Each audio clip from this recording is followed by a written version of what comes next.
between 1958 and 1961, France did something absolutely horrible. France made the Francophone African countries, and I don't even want to use that terminology, but I only use it for the purposes of conversation.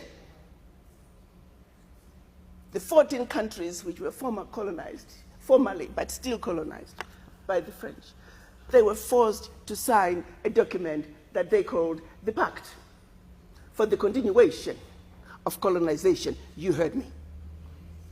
The Pact for the Continuation of Colonization. If you want your independence, you must sign this. Guinea, Secretary said absolutely not. Mali said absolutely not. France, pack your bags and go on back home. France could not believe it. Could not understand that an African country, these monkeys, do not want to be affiliated to France. They said, we will show you. So history tells us France went into those two countries, took everything that they thought they had brought to those two countries, including the last teaspoon and chair, proceeded to pour concrete into the sewage pipes, completely devastating the two economies.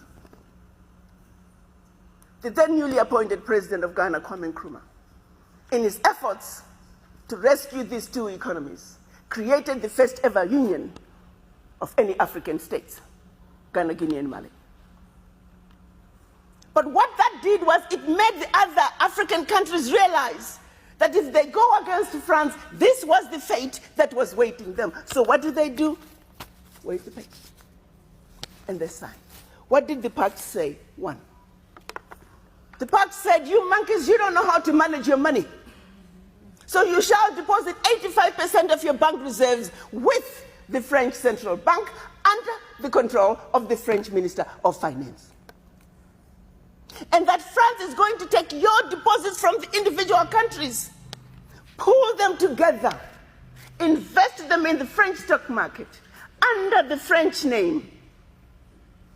And you, monkeys, you may or may not know the returns. Latest figures are showing this is still going on since 1958.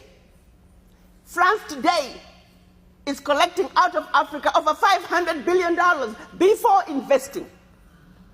And when they finish investing this money, for every 14 billion out of Africa, they're recognizing over 300 billion. Now do the math.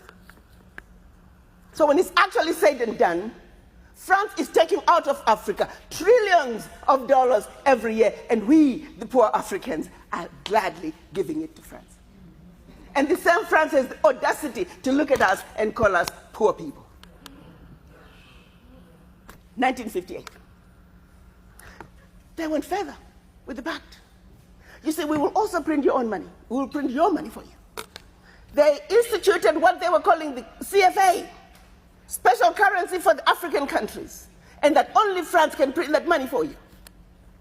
They went on to say all the contracts, large contracts, public and private, French companies have the first right of refusal.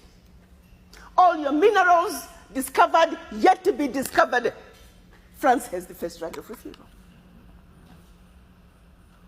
Now, my brothers and sisters, if one of you was to wake up one morning and you're president of one of those countries, and your chief of staff walks in first day and starts reading you out the do's and don'ts as stipulated by the Pact for the Continuation of Colonization, what power do you have? None. And the same countries that are stealing from Africa, they have the audacity to look at Africa and say, Africans, what's wrong with you? Why can't you all take care of yourselves? Well, let's start by leaving our $500 billion on the continent. But what they do instead, they want to throw you with a smoke screen. Your African leaders are corrupt. Well, you know, I gave you that. I mean, not all African leaders are corrupt. Africa is a family. No family is complete without crazy Aunt Sally and crazy Uncle Tom. Nobody's perfect. Okay, fine, so I'll give you that. Their own figures are saying 50 billion is getting out of Africa from corruption. Fine, I give you that. But you do not want me to engage in a conversation that's solely limited to the $50 billion out of Africa through corruption. First, you don't tell me where it's going. You simply tell me it's getting out of Africa. But secondly, there's a bigger thief. You got two thieves, one with a briefcase with 50 billion and the other thief with a briefcase with 500 billion. I am a smart woman. You want me to ignore the one with 500 billion and put all my energies on a suitcase with 50?